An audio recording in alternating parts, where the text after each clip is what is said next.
Ka St.John Bosco Higher Secondary School Rambrai kala Pynhap Pyrda no hynnin ka sngi ya ka jingdap basan po Snem jong ka deki program jinglehkmen. La sdang ya kani ka sngi deka mas bakhuid haka ba Bishop Wilbert Marwain Bishop jong ka nongstion diocese ulalong nongkñia rangbah haka jingiasynran lang ki phadar ki bawan na Shillong archdiocese bat na nongstion diocese kumjuh ki sestar bat ki brodar.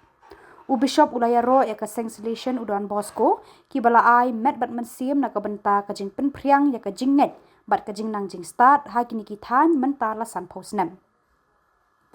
Hadirin ka mas bakhuid Bishop ula pelat ya ka kot thup sa kan mau jong ka school.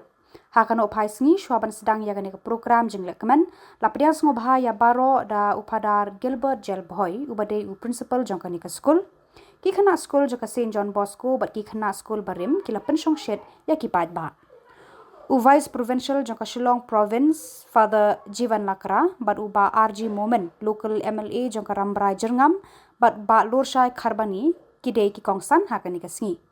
Bah R.G Momin ula I Sr.Marylang ya ka school da ka school bus kum ka jing sa kan mau ha ka ni ka sngi.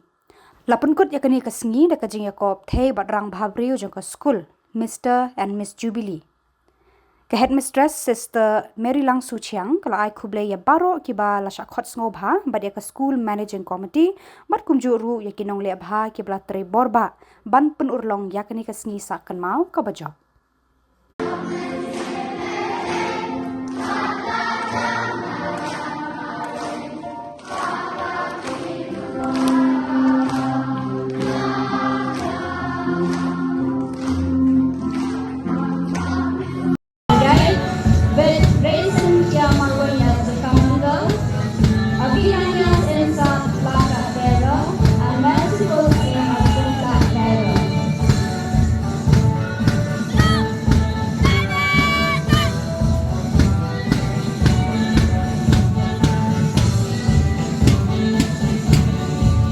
Iaroh